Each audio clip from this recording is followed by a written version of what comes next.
it back to former position or condition. Or to put again in possession of something. That's restored. So I will start with a verse in Obadiah. Obadiah is only one chapter, right? So verse 17. But upon Mount Zion there shall be deliverance, and there shall be holiness. The house of Jacob shall possess their possessions. But upon Mount Zion there shall be deliverance. In every restoration process, every, I would say, deliverance process, we have rescue. That is the salvation point as the initial plan. And then we go to the redemptive part, and you finish it up with restoration. So, deliverance without restoration is not complete. And in every restoration, it means before you can restore something, something must be in serious danger. That you need to take it out of the danger. Somebody is in danger. You need to take that person out of danger. And restore that person in the known position of freedom. So the deliverer, the person who is in danger, was taken under force. Therefore, the deliverer must have authority and power greater than the force that put the person in danger to start with. But in humans, we are very limited. We live in time and space. Which means whenever we restore somebody, we take somebody who is in danger out of the danger, the best we can do is give him his freedom or her freedom. If somebody has been in jail for, say, 20 years, and 20 years time they find out that there are evidence to exonerate this man and release him from jail, the best we can give is to let him go and have his freedom.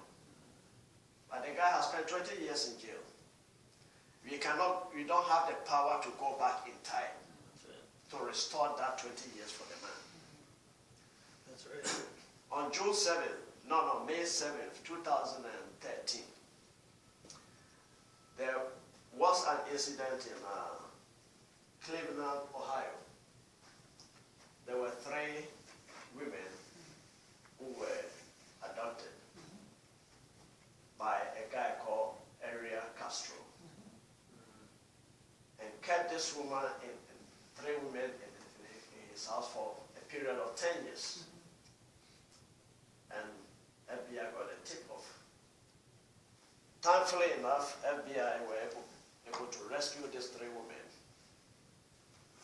took them out of the danger, arrested this guy. So, first they took the women out of danger. And the women came to their possession, right? So that is salvation to redemption. FBI took them to the hospital, let the hospital take care of them, alerted the family, and handed over them to the family. Restoration. But one of them was only 14 years old. She was coming from school when she was adopted. And this guy had babies with them. 10 years of her time, forget about what she could have been. An engineer, or maybe in a law school, or taking his master's degree, or maybe just being a happily married woman. 10 years of her time, gone. Cannot restore that forget about the family, the stress about the family, the parents. So my point is, our restoration is very limited because we live in space and time. But restoration of God is different. So, God says, but upon Mount Zion there shall be deliverance, and there shall be holiness. The children of Jacob, the house of Jacob, shall repossess their possessions. That holiness there means complete. There's not 1 year, 1 month, 1 day, 1 minute, 1 second of your life that will be lost when God restores you. That's right. Okay. So,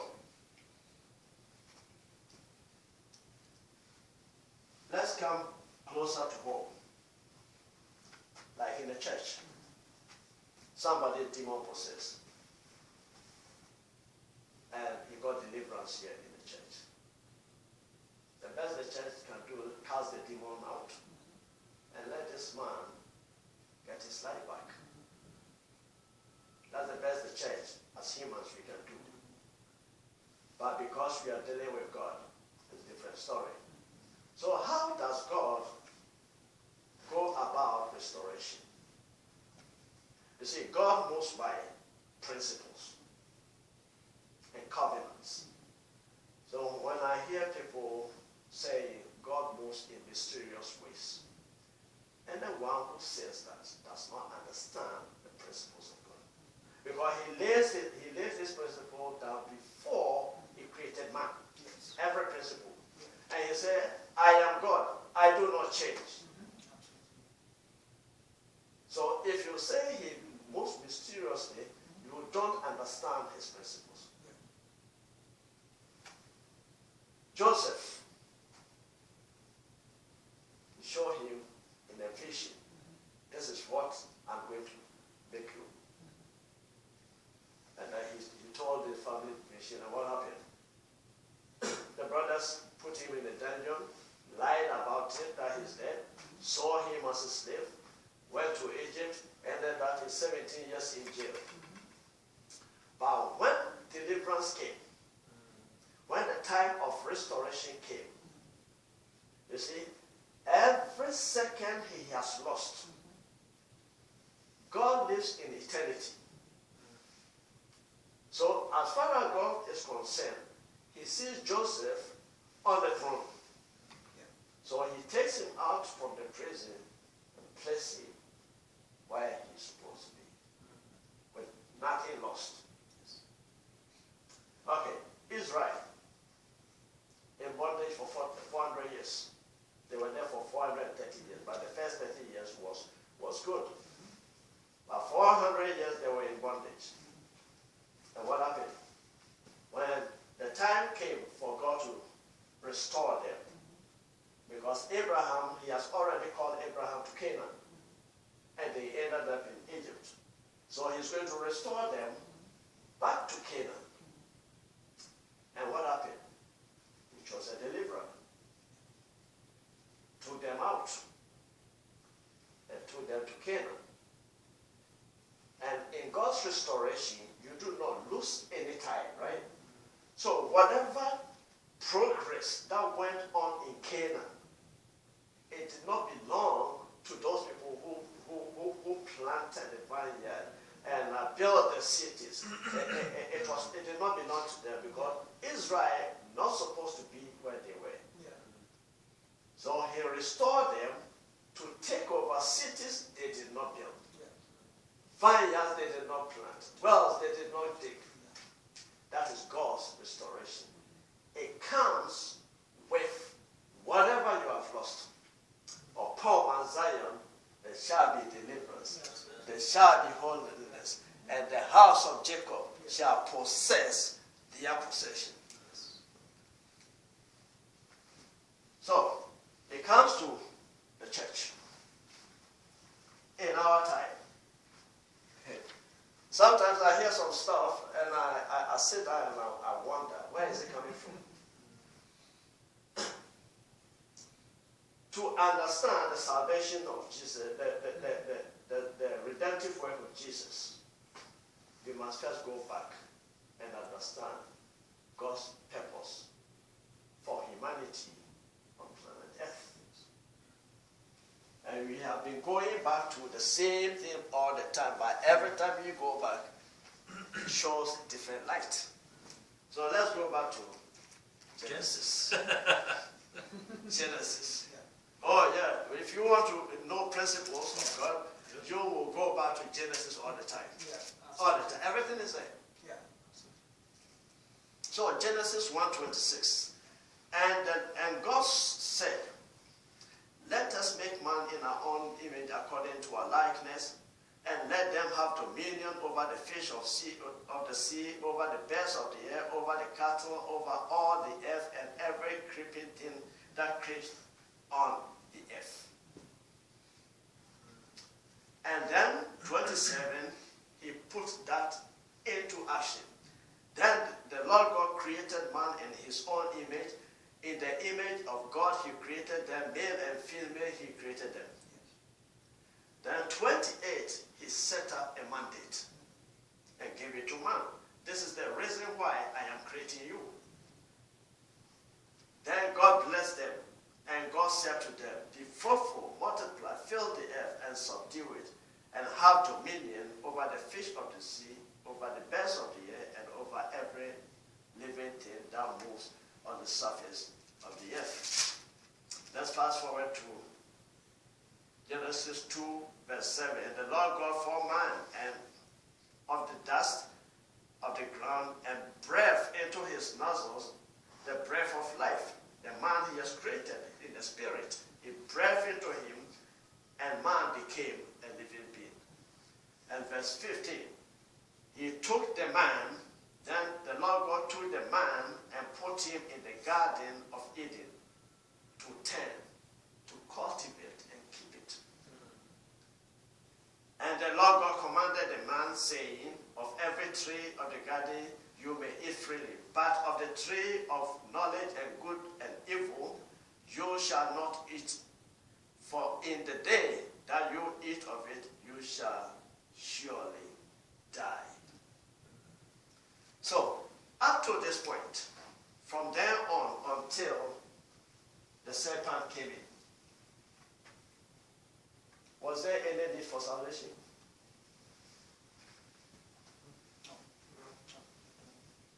There was no need for salvation. Salvation was not in the plan.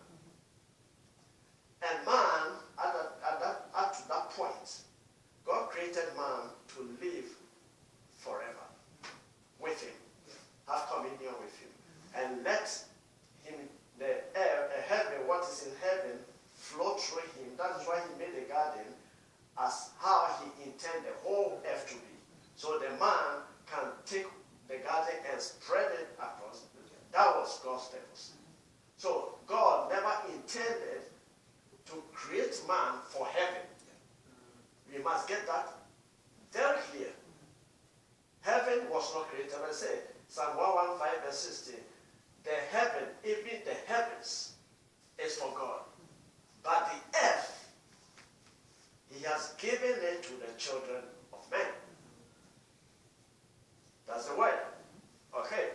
So now, the devil came in. So you go to Genesis chapter 3. I'm not going to read everything because we know the stories already, right? Okay, so I'm going to go straight to verse 6. When the devil has lied to the woman, so when the woman saw that the tree was good for food, that it was pleasant to the eyes, and the tree desirable to make one wise, she took of its fruit and ate. And she also gave her husband with her, and he ate. So this is how sin came in. Let's fast forward to verse 24.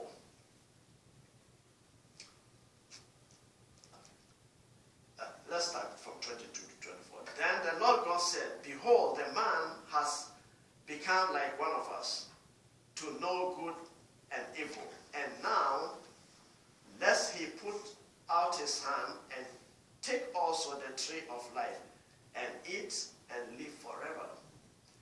Therefore the Lord God sent him out of the garden of Eden to till the ground of which he was taken. So he drove out the man and placed the cherubim at the east of the garden of Eden, and a flaming sword which he turned in every way to guard the way of the tree of life. Now, last week, you guys were not here. If you get a chance, listen to the sermon. It's on YouTube or Facebook, right? Okay. Where God placed man, the Eden is paradise. And the word paradise means living voluptuously, extravagant luxury. That is where God intended for man to live. And he gave us sustenance. The plants, everything was there already when he placed man. And he sustained the sustenance that's supposed to sustain man in all 4 seasons.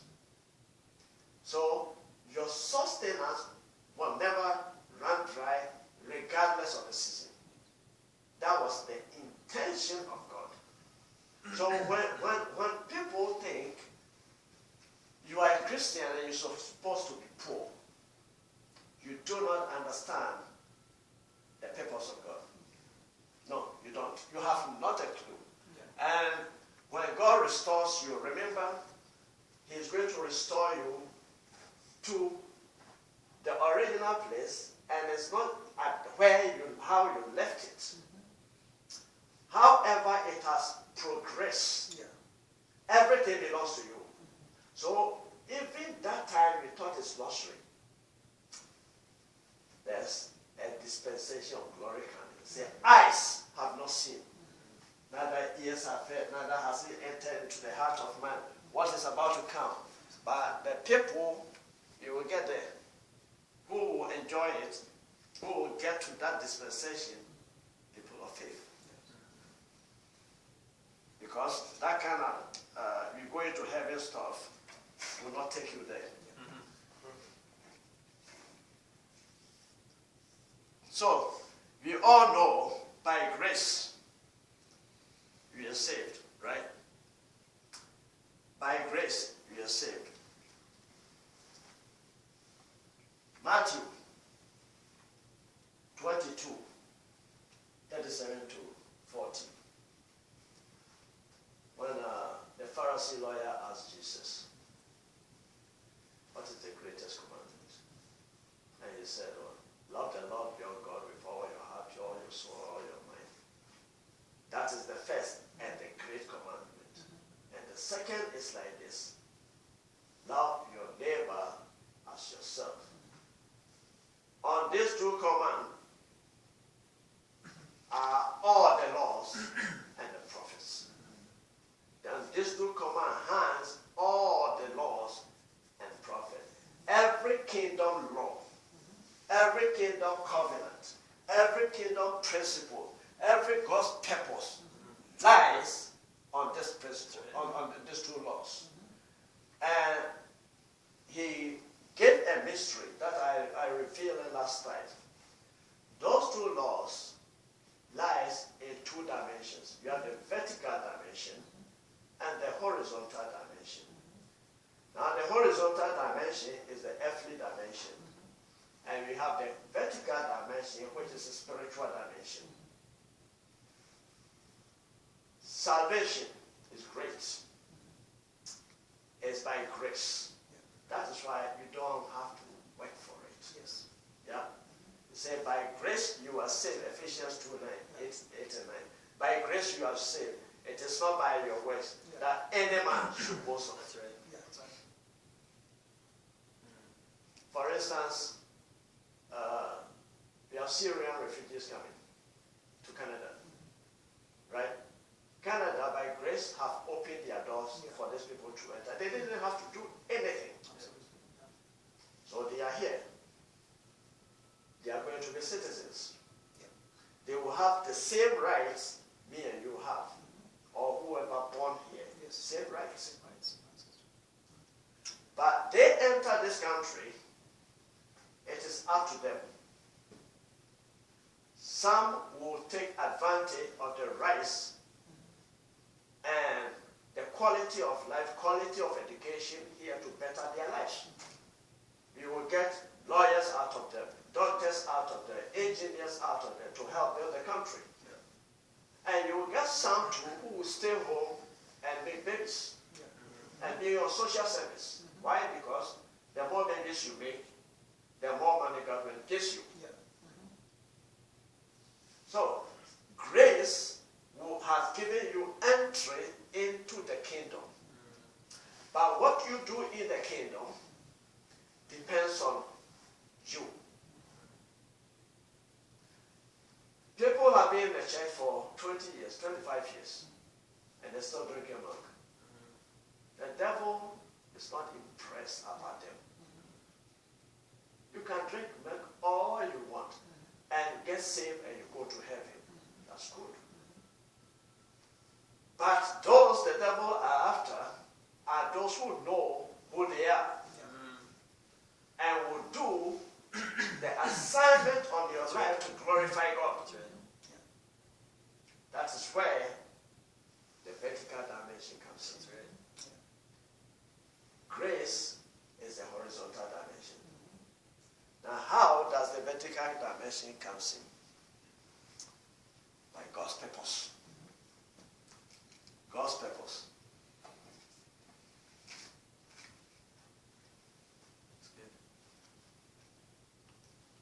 So, if it is by God's purpose, then let's turn to Isaiah 14:24. He said, "The Lord of hosts has sworn, saying, surely as I have thought, so it shall come to pass. As I have purposed, so it shall stand." The Lord of hosts has sworn that as I have thought, it shall come to pass. As I have purposed, so it shall stand. Isaiah 46:9 and 10. Remember the former things of old, for I am God, and there is no other. I am God, and there is none like me, declaring the end from the beginning, and from ancient times, things that are not yet done, saying, my counsel shall stand, and I will do all my pleasures.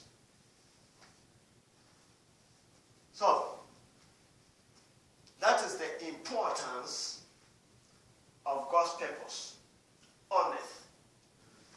The salvation,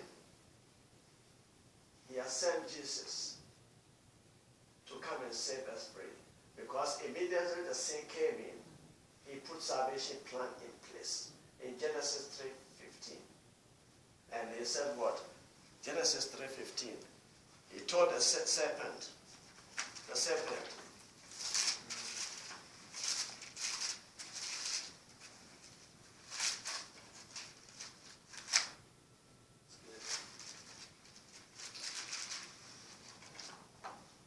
and I will put enmity between you and the woman, between your seed and her seed.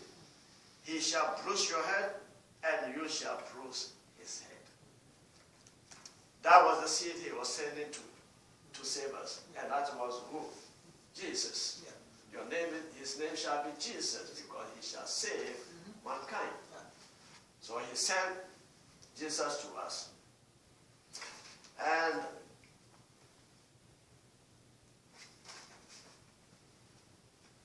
Jesus has come to save us.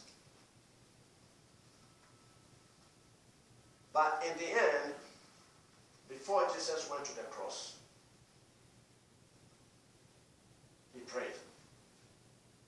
And in that prayer, John chapter 17. And in John chapter 17, verse 4, Jesus said, Father, I have glorified you. I have done what you sent me to do on earth. I have glorified glorified you in the earth. I have done what you sent me to do. So, if you want to go to heaven, why don't you find the assignment That's right. and just do it? Yep.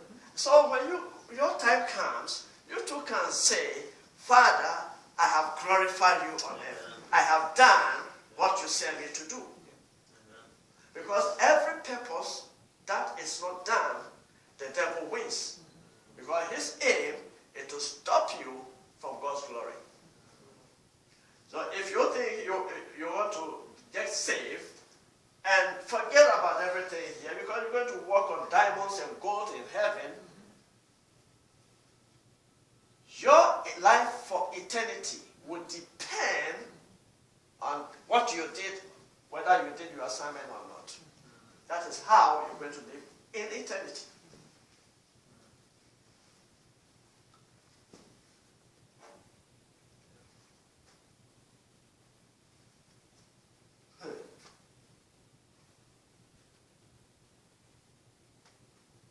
So, Jesus said he does not know when the end is coming. Jesus himself, the Son of God, he said, I don't know the day and time, but I can give you the signs that it is coming near. Yes. Paul, at his time, Paul thought the end will come his time. If Jesus didn't know, Paul will not know. Your pastor will not know. So, in God's time, he said, one day can be 1,000 years. And 1,000 years can be one day. So, you might think it's coming tomorrow, or even right now. But Jesus said, I don't know, except the Father. He has reserved it for himself. So, why are you concentrating on going soon to heaven when your concentration should be finding the purpose and doing it? That's right. Yeah. Let's turn to Ecclesiastes 3 verse 10.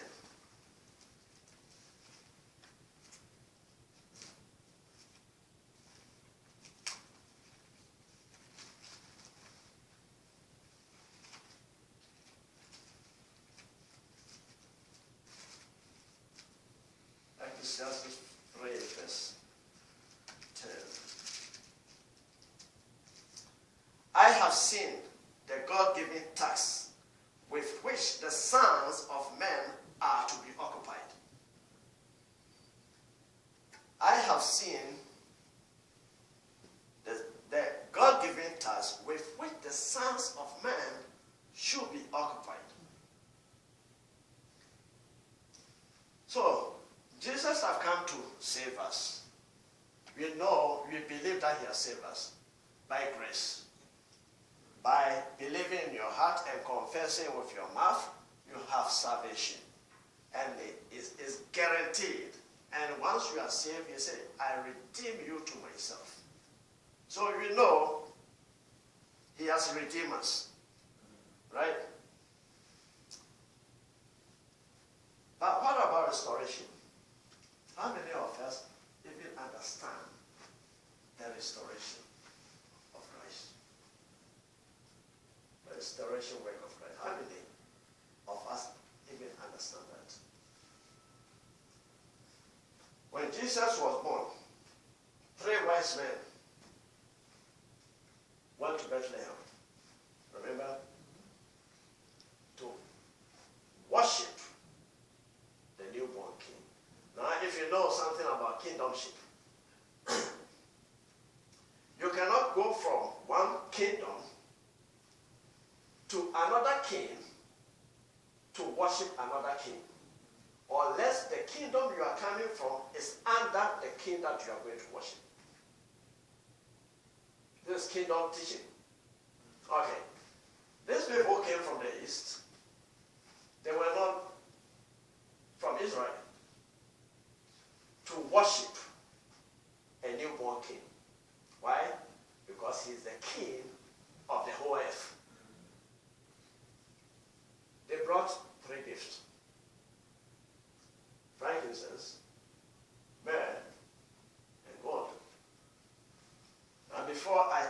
you something about that. I want to go to Hosea 10:12. I have also spoken by the prophets. I have multiplied visions. I have given symbols through the witness of the prophets. When God is speaking, the kingdom, they deal with symbols. In Ghana, we are ruled by kings and chiefs and kings. Okay. Every king and every chief have a staff.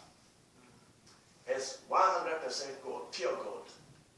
And it will have a symbol on top of it. It can be, let's say, a leopard or a lion. Or every king has his own symbol. So if one king sees that every time the linguist of the king will lead the delegation, if he's sending the delegation to another king or another chief, the linguist will be the one leading, and he's the only one authorized to hold that staff. And they will go to the king. The moment the king sees the symbol that is coming, he knows where they are coming from. He knows. Yeah. In the kingdom, there are signs and symbols. Okay? These three wise men brought 3 gifts. The 3 gifts were not just gifts. They were symbols representing the purposes of Jesus. The first one was what? Frankincense. Frankincense is, well, when you burn incense, when in the early days when they make sacrifice, how do they know God has accepted the sacrifice? The smoke goes direct, straight up. If the smoke meanders, your sacrifice is not accepted. Out of the 3 gifts, the only one you burn and get smoke out of it is what? The incense. They represent salvation, the way into the kingdom. And Jesus said, what? I am the way, I am the truth, and I am the life. Okay. The next symbol is the myrrh. Myrrh, in the olden days, they used it to burn dead bodies to preserve the integrity of the body. Yeah? Jesus said, I have redeemed you through my body. The myrrh is a representation of the redemptive work of Christ. And that is what? The truth. Because a myrrh what? Protects the integrity of the body, the true parts of the body. So the body does not decay. Okay. The third one is what? Gold. And gold represents what? Restoration. And Jesus said, I am the life. Why do you think the devil took Jesus up on a high mountain and showed him all the glory?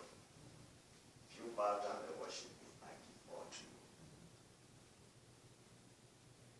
Because in restoration, you have to possess what it used to be yours.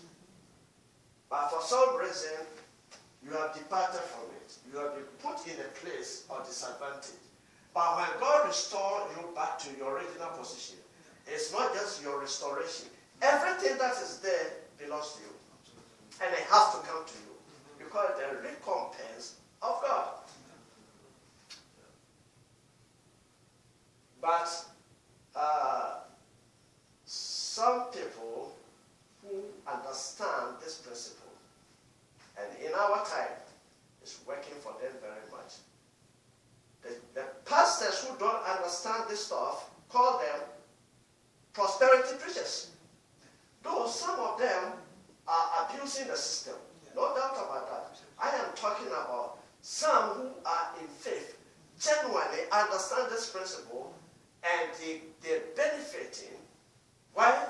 You will get to that point. Oh man, what is about to come? We have not a clue. The gospel of the kingdom.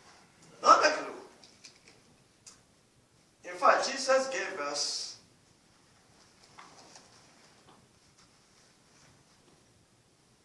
a clue about it. Let's turn to Luke 17, verse 11. Luke 17, verse 11.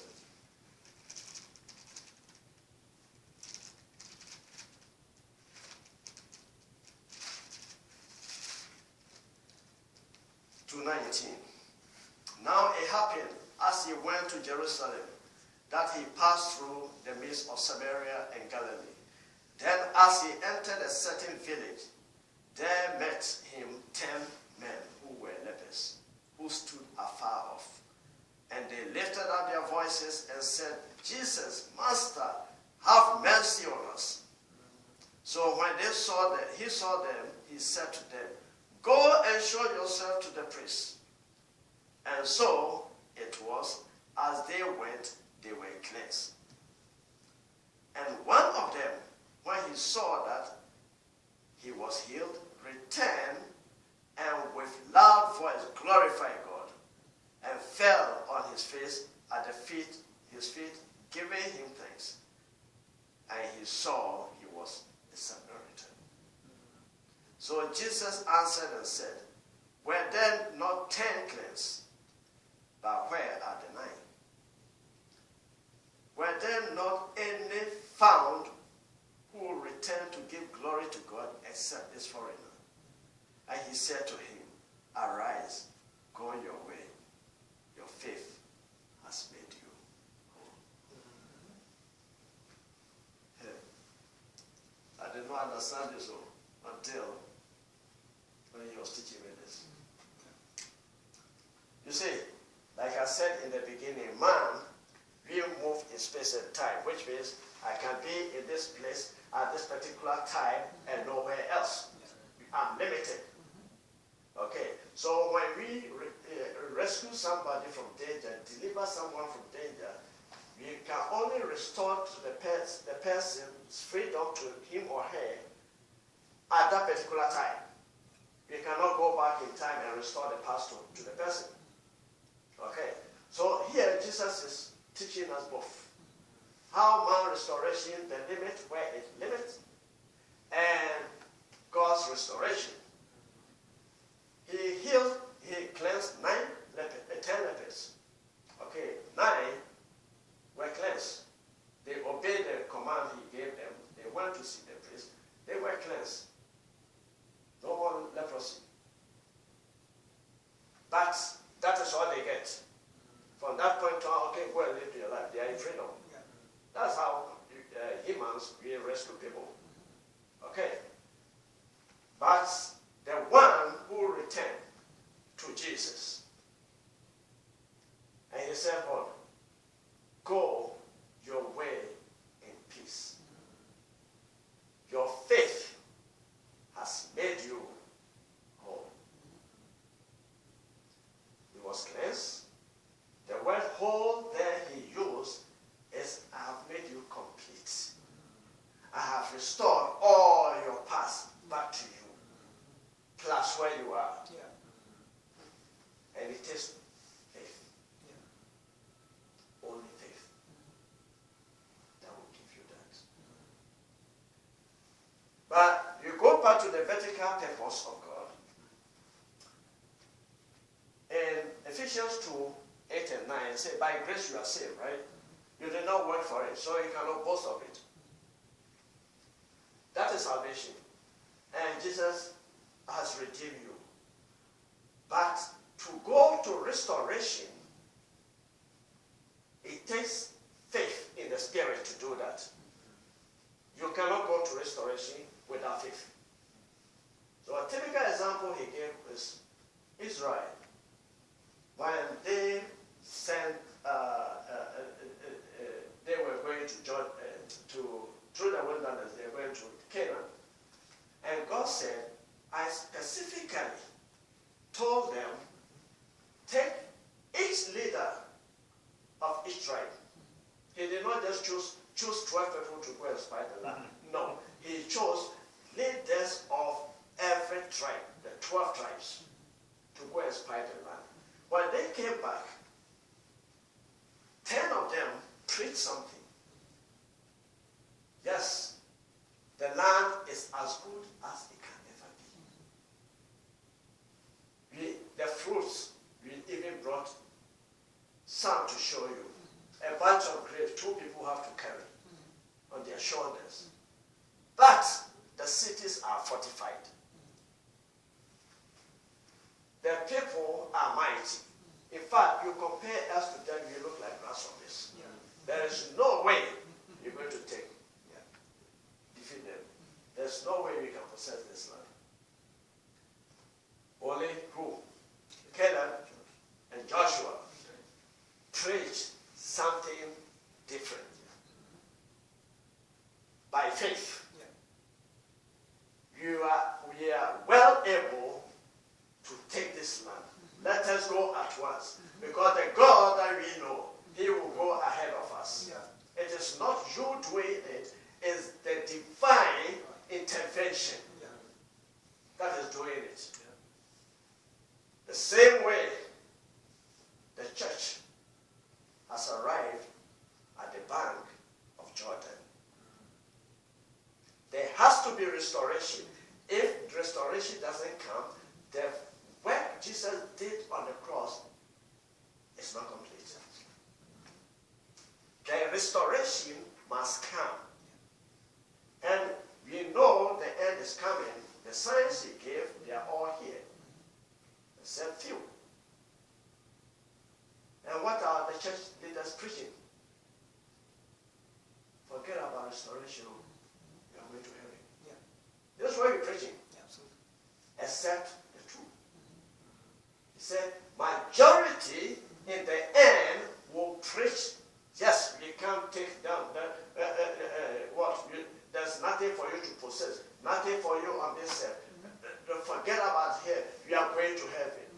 Except few. This is the preaching that is going on right now, including our church. Yes? But the few that will understand those principles will go and possess what the devil stole from us from the garden. Put us back. And even now, it's even better. Yeah, absolutely. It's even better.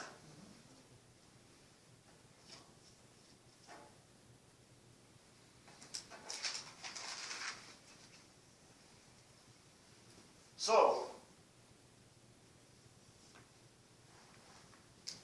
if Jesus, we believe that Jesus came and did the work, and he went to the cross, and he said, it is finished. Then we must also believe restoration must come. That is why I said, Jesus Christ, who heaven must retain until full restitution, the restoration of all things according to original divine intended order must happen. It must happen before his coming. And if you want him to come, then he said, I've given you signs, right, to come. Let's go to Matthew 24. Not that he's not coming. We know heaven is real. We know the hell is real. And we also know the coming is imminent. But that is not my business. I don't have to think about that. All I need to do is concentrate on the work he has given me. And now you come any time, I'm ready. Amen. That should be our attitude. Not forgetting everything here because we are going to heaven. That is not kingdom preaching. That is not kingdom preaching. So he has given us here, Matthew 24 verse 14. And this gospel of the kingdom will be preached in all the world as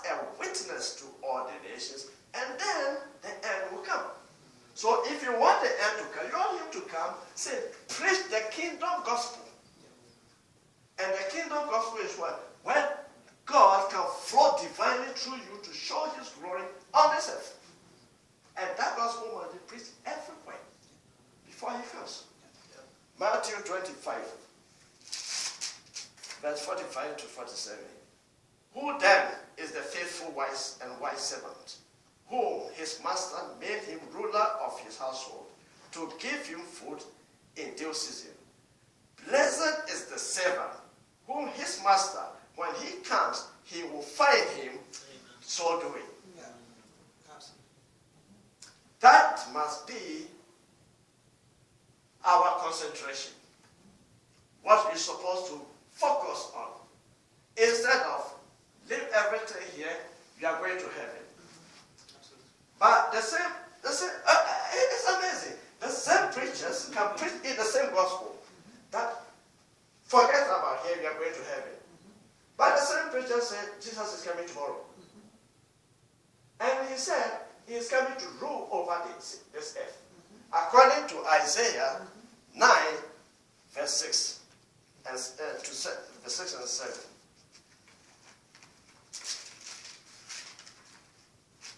For unto you a child is born, unto you a son is given, and the government will be upon his shoulders. His name will be called who? Wonderful, Counselor, Mighty God, Everlasting Father, Prince of Peace. Prince of Peace. Of the increase of his government and peace, there will be no end. Upon the throne of David and over his kingdom, to order it and establish it with judgment and justice. From that time, forever and ever, the zeal of the Lord of hosts will perform this. And Jesus said, wherever I am, there you shall be also. And you say you are going to heaven. Or he says, I have brought the kingdom down on earth. I am coming to rule the earth. Heaven is like a buffer zone. Those who died before the Holy Spirit, they did not go to heaven. We know that. And they will be risen first according to Thessalonica. And new bodies will be given to them. And then those alive will be caught up with those who are in heaven that Jesus is bringing down. Until his coming, in this era, you die, if you are saved, you are going to heaven. That's for sure. But the ultimate, see, God's purposes do not change. His purposes is what? He created man for earth. But because of sin, so now you go to heaven. Okay, same like hell and the lake of fire. There's a difference between hell and the lake of fire. Right now, hell is in the heart of earth. That's where the devil and his angels are. But in the second death, he's going to put them in the lake of fire. Lake of fire is like the sun. The sun, as you see, is a lake of fire. You see, but the sun is even small as compared to some of the stars. You don't know which one he's going to use, but he's saying he's going to throw them in the lake of fire where brimstone and fire fall forever. The same way he's kept the devil in the heart of earth. Same way he's keeping those who die in our era after the Holy Spirit has come in heaven. But in the end, eternally, why is he saying he's creating a new earth, a new heaven, and a new earth? Why didn't he really create just a new heaven? Why? Because his purposes will not change. Yeah. If he changes, it makes him a liar. He gave birth to us. Yeah. It makes him a liar. Every time you say, by grace, God has saved us. We didn't deserve, and he came to save us. That is the horizontal, and he said the vertical is greater than the horizontal. His purposes is greater than the earthly purposes. Let me tell you today that God did not have a choice for not saving man. No choice. For the horizontal salvation. But that is why restoration is so important. God did not have choice. Why? Because of holiness. All his attributes, when you say God is love, God is grace, God is merciful, God is faithful, just, and all his attributes integrated to holiness. That is who he is. He is a holy God. Yeah. And therefore, whatever he has said must come to pass. Yes. Whatever his purpose is, he said, I will do all my purposes. He must do it. Yeah. Other than that, the devil wins. Yeah. So, don't tell me it's undeserved favor.